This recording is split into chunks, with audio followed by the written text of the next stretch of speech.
അടിയന്തരാവസ്ഥാ ദിനത്തെയും ഭരണഘടനാ ഹത്യാ ദിനമായി ആചരിക്കും. ഭാരതത്തിൽ അടിയന്തരാവസ്ഥ പ്രഖ്യാപിക്കപ്പെട്ട ജൂൺ 25 ഭരണഘടനാ ഹത്യാ ദിനം എന്ന പേരിൽ ആചരിക്കാനാണ് പ്രഖ്യാപനം. കേന്ദ്ര ആഭ്യന്തരമന്ത്രി അമിത്ഷായുടേതാണ് പ്രഖ്യാപനം.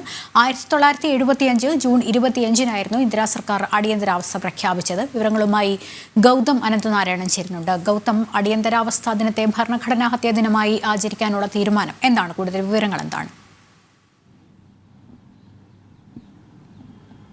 ലക്ഷ്മി, കേന്ദ്ര സർക്കാർ ഔദ്യോഗികമായി ഇനി മുതൽ ഭരണഘടനാ ഹത്യാ ദിനം എന്ന പേരിൽ ജൂൺ മാസം 25 ആചരിക്കും. കേന്ദ്ര ആഭ്യന്തരമന്ത്രി അമിത്ഷായാണ് ഇന്ന് ഇത് സംബന്ധിച്ചുള്ള പ്രഖ്യാപനം നടത്തിയത്.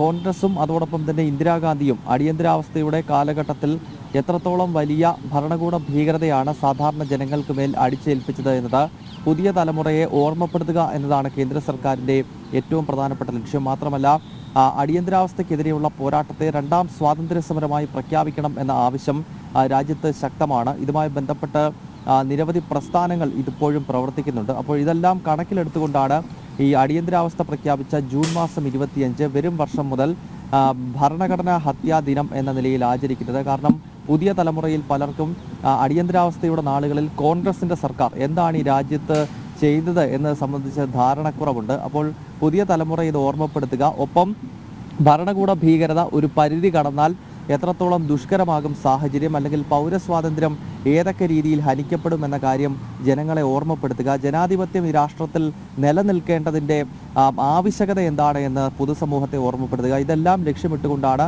ഇന്ദിരാഗാന്ധി അടിയന്തരാവസ്ഥ പ്രഖ്യാപിച്ച ജൂൺ മാസം 25 ഇനി മുതൽ ഭരണഘടനാ ഹത്യാ ദിനം എന്ന രീതിയിൽ ആചരിക്കാൻ കേന്ദ്ര സർക്കാർ തീരുമാനിച്ചിരിക്കുന്നത്. യെസ്, ഗൗതമാണ് വിവരങ്ങൾ നൽകിയത്.